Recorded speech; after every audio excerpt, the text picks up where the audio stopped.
जय जय शेरों वाली, जय जय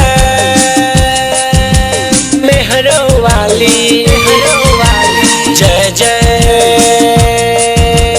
अम्बे वाली, जय जय मेरी माँ।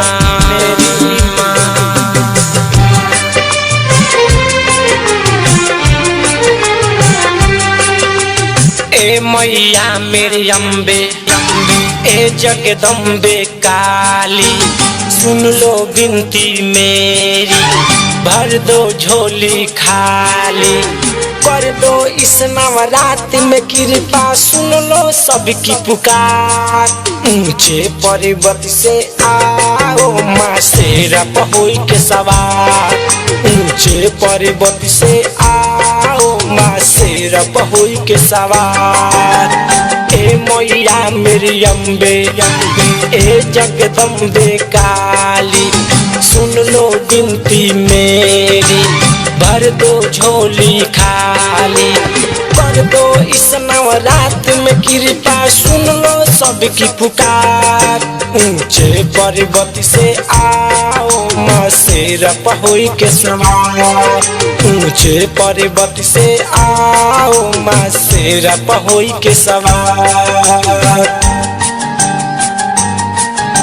शेरा पे होई के सवार, शेरा पे होई के सवार। बोलो प्रेम से शेरा वाली मैया की।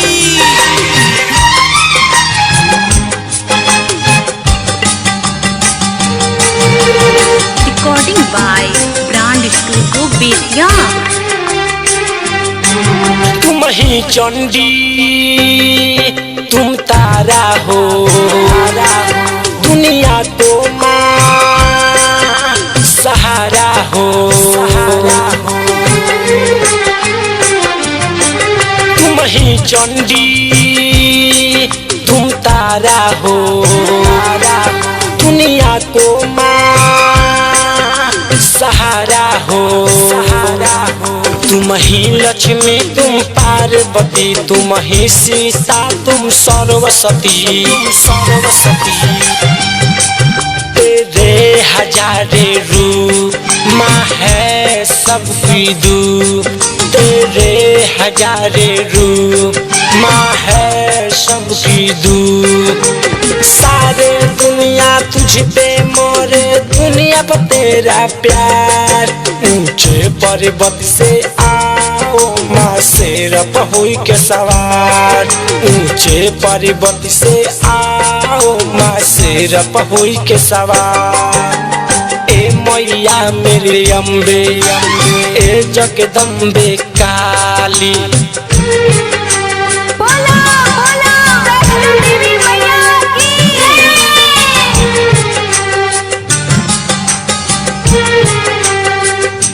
जय जय जय जय जय माँ, वो मेरी भोली है माँ, वो जय जय जय जय जय माँ, भोली है माँ, सुनो न मेरी पुकार। बोलो बोलो थावे वाली मैया की। Mixed by Golu Yadav. कोई कहता तुम्हें है काली, तुम हो मैया शेरों वाली, कोई कहता तुम्हें है काली, तुम हो मैया शेरों वाली, तुम ही गंगा जमुना हो, तुम ही सातों रूप धरी हो,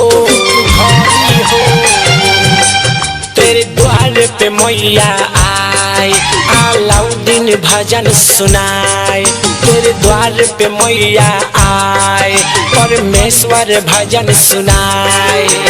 राइटर उपेंद्र मनोज माँ पूजे तेरे पाँव, ऊंचे पर्वत से आओ माँ शेर पर होई के सवार।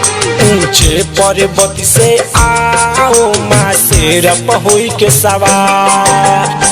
ए मैया मेरी अम्बे ए जगदम्बे काली, कर दो इस नवरात में कृपा, सुन लो सबकी पुकार। ऊंचे पर्वत से आओ माँ शेर पर होई के सवार।